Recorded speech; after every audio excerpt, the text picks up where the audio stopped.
Patrick Hutzel from intensivcarehotline.com with another quick tip for families in intensive care. So today's tip is about what to do when you're in the early stages of an ICU admission. So here's a situation with a client who is currently in ICU since the 4th of November. At the time of this recording, today is the 2nd of December, right? So client's 78-year-old mother ended up in ICU with an aspiration pneumonia, and they felt like she will be struggling off weaning off the ventilator, right? And therefore, the ICU team told the family that they think she needs a PEG tube in order to maintain nutrition. Now, the family gave consent to the PEG tube early on. The PEG tube is basically a feeding tube that's being inserted with a surgical procedure through the abdomen into the stomach to enable enteral nutrition, right? Now, you have heard me saying in countless videos here that the biggest challenge for families in intensive care is that they don't know what they don't know. They don't know what to look for. They don't know what questions to ask. They don't know their rights, and they don't know how to manage doctors and nurses in intensive care. So, case in point, there's absolutely no need for a PEG tube. No need for a PEG tube. The only need for a PEG tube is when someone can't come off the ventilator beyond the shadow of a doubt and has a tracheostomy, has some neurological condition, cerebral palsy, motor neuron disease, C1, C2, spinal injuries. That's when patients unfortunately need a PEG. But your mom being in ICU for less than 7 days is absolutely no indication for a PEG tube whatsoever. She can have nutrition with a nasogastric tube, and if she's intubated, she can have nutrition with an orogastric tube, right? There's no surgery needed for that, whereas a PEG tube is a surgical procedure. There's no need for that. There's risks that come with surgical procedures, right? It's also risky to put in a nasogastric tube, but it's less risky. And also a PEG tube gives hospital staff and nursing home staffs and health professionals in general a perception of permanency. So what I mean by that is when someone has a PEG tube, there is the perception in hospitals or in nursing homes or in those places that this person will never eat or drink again, ever. Now, that's not the perception you want to have for your family member. Whereas if someone has a nasogastric tube or an orogastric tube, everyone knows, all health professionals know, that this is a temporary thing, to give nutrition temporarily.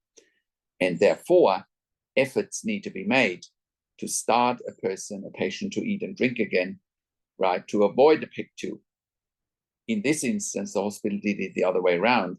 They were selling to the family saying that, oh, she needs a PEG tube because she needs nutrition. She doesn't need a PEG tube to get nutrition. No need to use a PEG tube. No need to do surgery for a PEG tube to get nutrition. That's absolute nonsense. Now, in the meantime, when the client first contacted us, they also had a tracheostomy. Their mother also had a tracheostomy. Now, here's the issue. Now her mother has a trach and a PEG and a tracheostomy. She's actually in the US, right? So that means in the US in particular, a patient in ICU with a trach and a PEG is quote unquote bait for LTACs. If an ICU rings up an LTAC and says, hey, we have a patient here with a trach and a PEG, do you want to take them? LTACs will jump on those patients and get them into LTAC. Now, I've made countless videos about LTAC, how bad they are, how poor they are. Just look up their online reviews and you know what I'm talking about, right? So therefore, for this lady to have a trach and a PEG is not a good position to be in. Trach might be the right thing to do, but definitely not a PEG. Never, ever, besides the exceptions that I told you in the beginning, if someone can't be weaned off the ventilator beyond the shadow of a doubt, but just after a couple of weeks, the goal of the hospital should be to wean this lady off the ventilator as quickly as possible, not to talk about PEG tubes and LTACs. They should be talking about how do we get this lady off the ventilator. That should be the conversation to be had, right? If you look up the online reviews, weaning off a ventilator is not going to happen in an LTAC. So that is my quick tip for today. You must ask better questions, and you also need to understand that the biggest challenge for families in intensive care is simply that they don't know what they don't know. They don't know what to look for. They don't know what questions to ask. They don't know their rights, and they don't know how to manage doctors and nurses in intensive care. And this is a classical example that has happened again here. I want everyone to watch as many videos here as possible, because if, let's just say your loved one needs a tray, but doesn't have a peg, you hold all the cards where your loved one is going, right?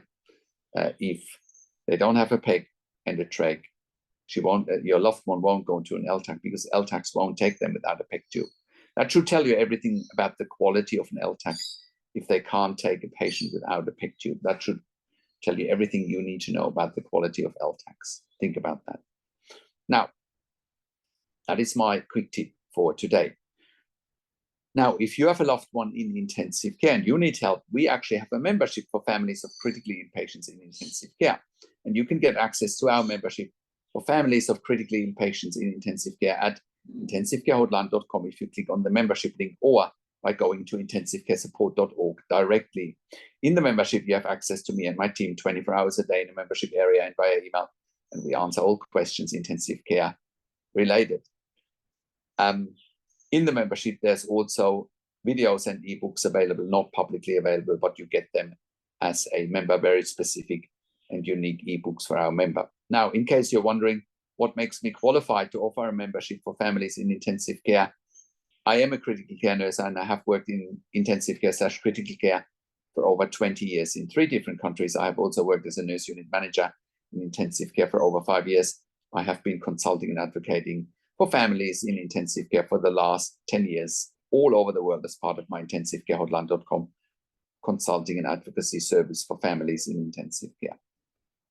Now, I also offer one-on-one consulting and advocacy for families in intensive care.